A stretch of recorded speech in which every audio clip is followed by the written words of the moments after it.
ಕರ್ನಾಟಕದಲ್ಲಿ ಕನ್ನಡದ ಅಸ್ತಿತ್ವವನ್ನು ಉಳಿಸಿಕೊಳ್ಳಲು ಇಂದು ಕನ್ನಡಿಗರೇ ಬೀದಿಗೆ ಇಳಿಯಬೇಕಾದ ಪರಿಸ್ಥಿತಿ ನಿರ್ಮಾಣವಾಗಿದೆ. ನಮ್ಮ ನಾಡಿನಲ್ಲೇ ನಮ್ಮ ಭಾಷೆಯನ್ನ ಕಡೆಗಣಿಸಿ ಪರಭಾಷೆಗಳಿಗೆ ಮಣೆ ಹಾಕುವ ಧೋರಣೆ ಅತಿರೇಕಕ್ಕೆ ಹೋಗ್ತಿದೆ.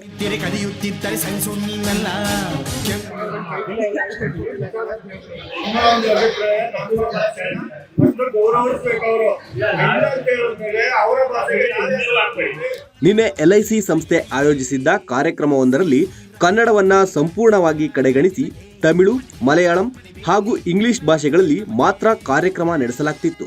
ಇದು ಕನ್ನಡ ನಾಡಿಗೆ, ಕನ್ನಡಿಗರ ಆತ್ಮಗೌರವಕ್ಕೆ ಮಾಡಿದ ಸ್ಪಷ್ಟ ಅವಮಾನ.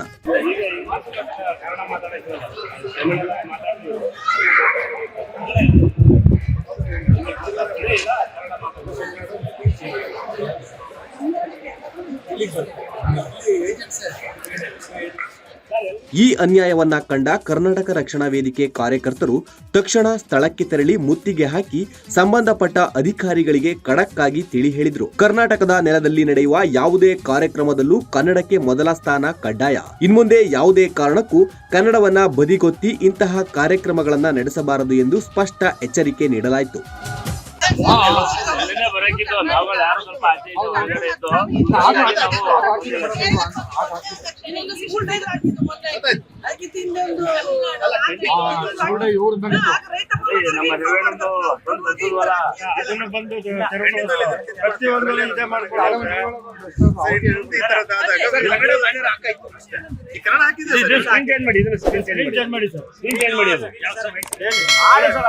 ಮಾಡ್ಕೊಂಡಿದ್ದಾರೆ.